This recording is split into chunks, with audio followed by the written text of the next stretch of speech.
High hello welcome back to my channel. आपल्या नवीन ब्लॉगमध्ये तुमचं पुन्हा एकदा स्वागत आहे। आय होप तुम्ही मस्त आणि मजेत असाल। तर आज ब्लॉग सकाळपासून नाही तर दुपारपासून स्टार्ट होतोय आणि मी तुम्हाला माझी कॉफी दाखवते। तिला ना एकटीला राहायला आवडत नाही, तिला अंगात सुद्धा राहायला आवडत नाही आणि एकटीला सुद्धा राहायला आवडत नाही।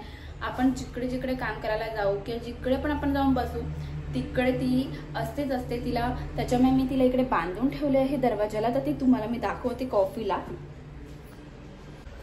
हे बघा असं माझा शोना बसला आहे आणि जिकडे जिकडे मी जाईल तिकडे तिकडे तिला बसायला पाहिजे। मीच नाही म्हणजे घरात कोण पण असेल तर तिला माणसामध्ये बसायला आवडतं।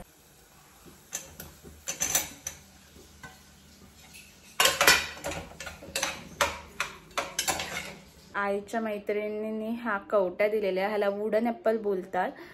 तर ह्याच्यामध्ये मस्त असा आंबट सारखा गीर असतो, त्याच्यामध्ये साखर टाकून खायचंय।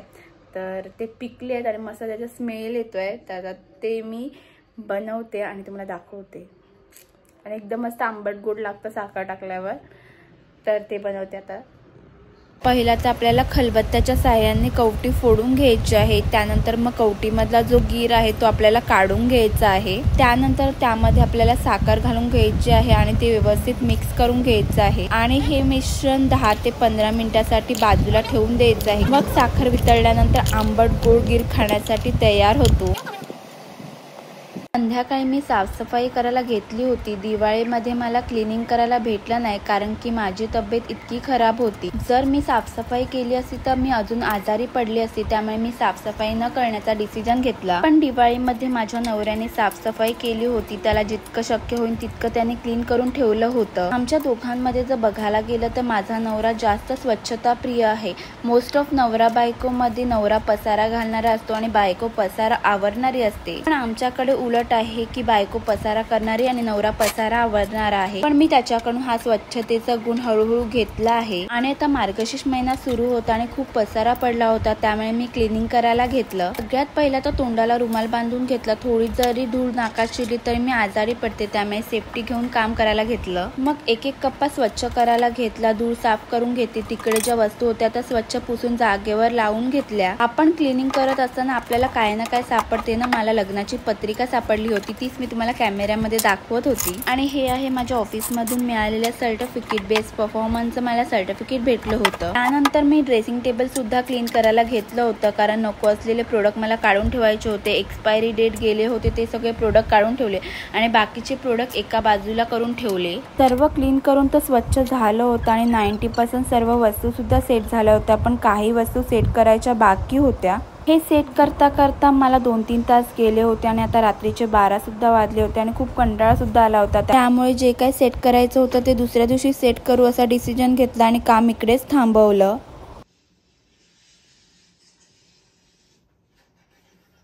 वाजल्यात रात्रीचे 12 आणि 90% झालं आहे क्लिनिंग आणि सगळं आता फक्त ड्रेसिंग टेबल वगैरे सेटअप करायचं आहे। जे तिकडे तिकडे सामान सेटअप करायचं आहे एवढंच राहिलं आहे, तर ते उद्या सकाळी मी करेन।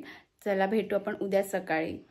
उद्या आहे मार्गशीर्ष गुरुवार आणि त्यासाठी मी बाजारामधून काय काय खरेदी करून आणलं आहे ते तुम्हाला दाखवते। तर इकडे ही वेण्या आणल्या आहेत ज्या देवाऱ्यामधल्या देवींना सुद्धा होतील त्यासाठी आणलं आहे।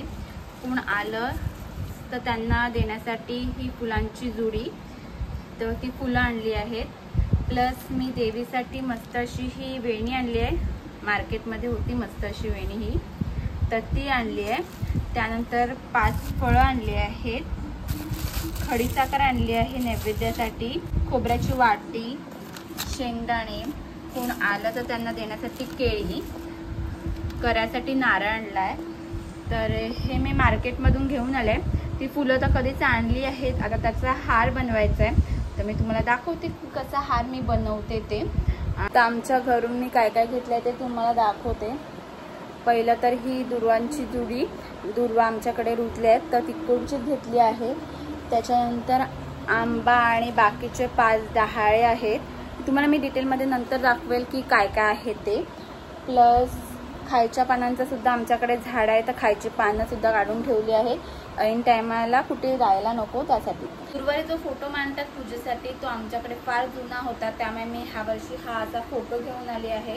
मी आमच्या बुधवारच्या मार्केटमध्ये बघितलं पण तिकडे काय मला मिळालं नाही, तर मी बोईसरवरून चित्रालयावरून हा मस्ताचा फोटो घेऊन आले आहे आणि स्वस्त पडलेला आहे, 100 रुपीजला मला मिळाला आहे आणि खूप छान असा फोटो आहे। तर फुलांचा हार कसा बनवतात ते मी तुम्हाला दाखवते। हार बनवण्यासाठी आपल्याला सुईमध्ये धागा ओवून घ्यायचा आहे आणि आपल्याला जेवढा लांब हार हवा आहे तेवढा आपल्याला सुईमधून लांब धागा ओवून घ्यायचा आहे। त्यानंतर मग आपल्याला धाग्याच्या शेवटी गाठ बांधून घ्यायची आहे। पहिला तर हाराच्या शेवटी फुलांचा जो गोंडा असतो तो आपण ओवून घेणार आहोत। त्यासाठी ऑरेंज कलरचे झेंडू, त्यानंतर 2 येलो कलरचे झेंडू, त्यानंतर एक ऑरेंज कलरचा झेंडू मी ओवून घेतला आहे आणि ती फुलं आपल्याला धाग्याच्या शेवटी आणून ठेवायची आहे। मग सुई आपल्याला धाग्यातून खालती आणायची आहे आणि मध्यभागी जिकडे पहिला सुई होती तिकडे आपल्याला कट करून घ्यायचं आहे की आपल्याला 2 वेगवेगळे धागे मिळतात। मग आपण दोन्ही बाजूला जे फुलं ओवून घेणार आहोत ती आपल्याला एका बाजूला अरेंज करून ठेवायची आहे। सुई असलेल्या धाग्यामध्ये पहिला 2 ऑरेंज कलरचे झेंडू, मग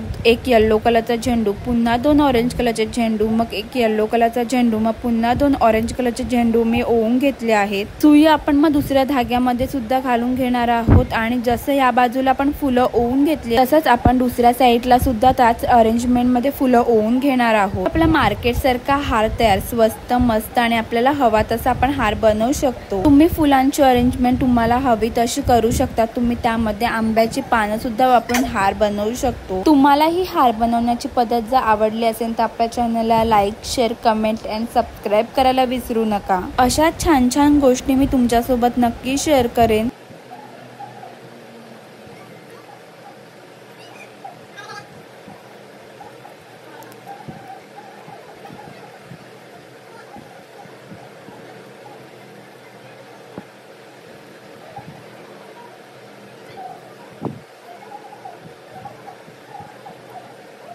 व्हिडिओ बघण्यासाठी तुम्ही तुमचा एवढा वेळ दिला त्यासाठी खूप सारे थँक्यू। असे छानसे ब्लॉग घेऊन भेटू आपण पुढच्या ब्लॉगमध्ये। तोपर्यंत लव यू ऑल।